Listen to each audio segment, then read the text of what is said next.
clutch locked up, then it could have been a combination of things. Crank might have broke. Who knows? You know, it's just one of them things. Well, we're sorry to see you out of it. Yeah, I'm sorry to be out. As we listen to a noisy spool under the body of ventilated block, John Force returns to the pits, and we get back to more funny car drag racing at the Summer Nationals. Here's veteran independent nitro racer Jerry Caminito in the Blue Thunder Dodge Daytona near lane against the hottest funny car driver of the year at the Ace McCulloch. Now, McCulloch qualified number 1 at 5.44 seconds on his own 5:52 track record. He's hot. And Caminito leaves the starting line literally when the Christmas tree was activated. A blatant red light foul start. Ed McCulloch takes the win. 5.53 seconds, 264 miles an hour. Caminito gambled on a whole shot. His 586 would have never done the job anyway. And McCulloch, John, just looks unbeatable again. Here's a guy on a roll. Bruce Larson in the Century Tax engages Oldsmobile Forenza. He's racing Gary Dencham, an automotive shop teacher from Southern California. There's Larson staging and ready to move. He's out of the gate. Dencham a little bit sideways, heads to the side stripe. Larson down the quarter mile, wins. And at the quarter mile, Bruce Larson's winning elapsed time 5:59 at 263.92 miles per hour. Gary Dencham is in his first ever East Coast tour. It was the first time he's raced at Atco, but didn't last very long. Here's Chuck Etchel's incredibly good-looking Future Force Pontiac Trans Am. He'll be racing this gorgeous car, the Black Magic Thunderbird of D.A. Santucci.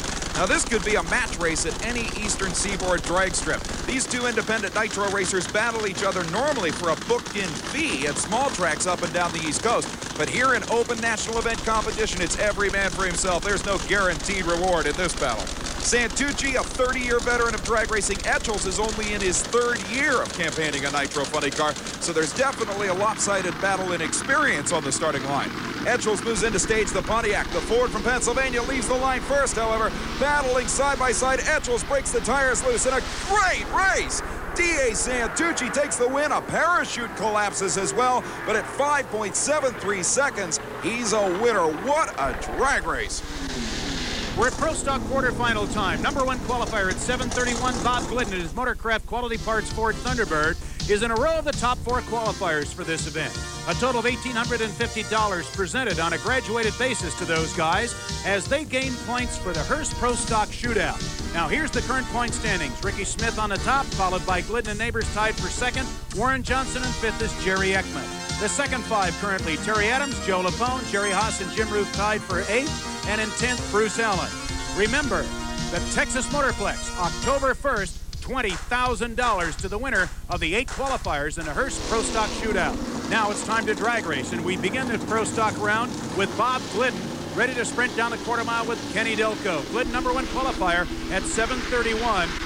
Delco in the program at 10 slower at 7:41. The number 8 qualifier there away. The Ford's in the lead at half track. The Pontiac's trying to catch him. Ford wins at the quarter mile. The elapsed time for the victor Glidden, 7:37, 187.89. Delco runner up at 7:47. As the cars coast off the end of the quarter mile, Glidden keeps that 7:30 pattern going. And here's the next round, Brett.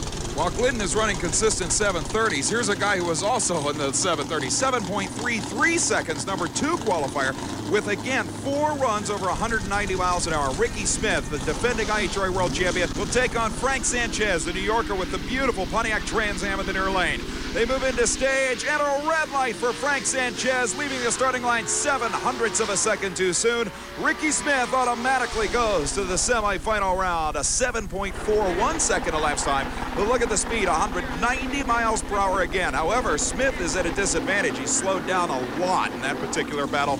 It gives Glidden a slight advantage. Frank Iaconio now moves it up. You want to talk about one of the most popular racers in the state of New Jersey. The Super Shops Trans Am driver has been at this game since the inception of the class. In fact, he was driving Stockers 25 years ago on the East Coast. In fact, this is one of his hometown tracks. He'll be up against a Pennsylvania racer, Kenny Koretsky, who had a pretty harrowing experience in the first round of eliminations here at Pro Stock. No parachute. He's on the brakes hard enough that the huge rear tires on the back of the car cause it to bounce. The parachute finally comes out of the pack, but by that time, Kenny's almost unconscious. Blocking up the rear tires, he slides into the sand trap at the end of the track. No serious body damage. He's up against Iaconio. Miraculously, Koretsky is back in this program. They leave the starting line. A slight hole shot for Frank Iaconio, and a very slight lead at half track. Koretsky trying to drive around him and just falls short. Frank Iaconio by 0.04 of a second takes the win. 7:46, John. A good shot by Koretsky falls short as we go to the next drag race. This will be George Cable against Charlie Garrett. After first round wins, these guys come to the starting line 0.003 of a second apart, Brett. Well, George Cable, in only 3 months of driving Emo Eckroth's Pontiac Trans Am in the far lane, has been astounding here. He beat Tim Neighbors in the first round, a driver who finished in the top 5 in World Championship points last year. He's a newcomer, but he's already making a name for himself. Now, Charlie Garrett is a longtime sportsman racer who moved up to Pro Stock a couple of years ago. Both these guys are killers on the Christmas tree. They can leave the line with the best of them. They do leave the line, and Cable gets a hole shot, a very slight hole shot on Garrett. Door to door at half track. This one's a battle.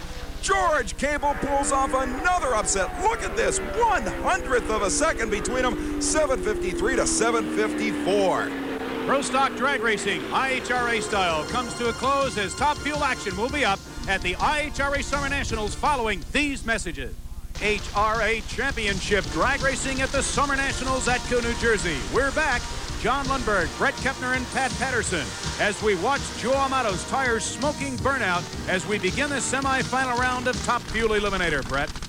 Well, Joe Amato has already pointed out that he's here to beat Gene Snow, but in order to get to that final round, he's got to get around the guy in the near lane. Minneapolis, Minnesota racer Dennis Forcell, in his rookie year of Top Fuel drag racing, has been one of the standouts of this season. Now, Amato's Hearst Shifters TRW parts and Keystone Automotive Warehouse Top Fuel car and Forcell's machine qualified at identical 5.30 second elapsed times. You can't ask for a more evenly matched Top Fuel battle, although we will point out that Forcell ran 0.03 of a second slower than Amato in the first round of eliminations, 5:31 to 5:28. Larry Frazier, the crew chief from Denver, Colorado, of Forcell's Cable Value Network machine, and Jerry Amato, the wife of Joe Amato, keep one last look as the machines move forward into the staging beams. This is going to be a battle, John. Well, Amato backs out. He wants to restage, make sure his car is properly set to go. He realizes any mistake at all, Forcell will step up and hurt you. So Amato is ready. That's very true. Forcell's key has been consistency, not only here, but at every event, John. Amato trying to see how close to Snow he can get. Forcell needs to go into the next round. Forcell tries, but red lights, and Joe Amato will cycle into the next round. And Amato's winning elapsed time, 5:26 at 276.92. Forcell, beautiful race. Left the line too quick. He's out of it. Here's Pat with Joe Amato.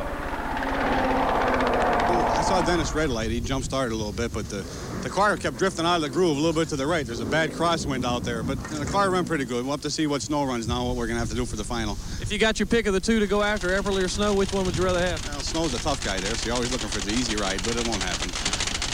Well, this will be interesting. As Amato just said, he wants to see what Snow will do in this round. Amato just picked up to his best of the event, 5.26 seconds. Snow's best in eliminations has been 5.23, but remember, Gene Snow qualified number 1 at 5:14. There appears to be some smoke out of Rocky Epperly's motor, and Gene Snow is the only one to leave the starting line. Snow on a single run goes through 5:15. 263. Look at the car bouncing all over the place. Obviously, the crosswind is pretty strong, John. You could see the chute displace the rear end of the car as it fully blossomed, and back at the starting line, boy, I'll tell you, Rocky Epperly is not a happy camper. The engine is off. He's crawling out of the car. Don Marshall beside it, and frustration for that team. Anticipation for Ed the Ace McCulloch. We'll be back with Funny Car and Pro Stock semifinals after these words from our sponsors.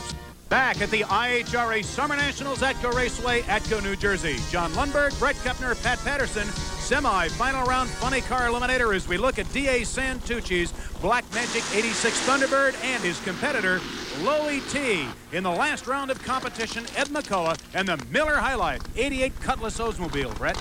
McCulloch looking strong, but Santucci's machine is always tough. Look at this burnout. If nothing else, Santucci is always a crowd pleaser, trying to put down as much hot rubber as possible and literally fogging in the starting line. Now, McCulloch slowed down 1/10 of a second from his qualifying 5:44 in the first round of eliminations. But knowing McCulloch and crew chief Bernie Federley, they probably put a combination in this car that they believe will still be enough to beat the field without beating up their own equipment. 550s, apparently they believe, will be enough to dispose of D.A. Santucci.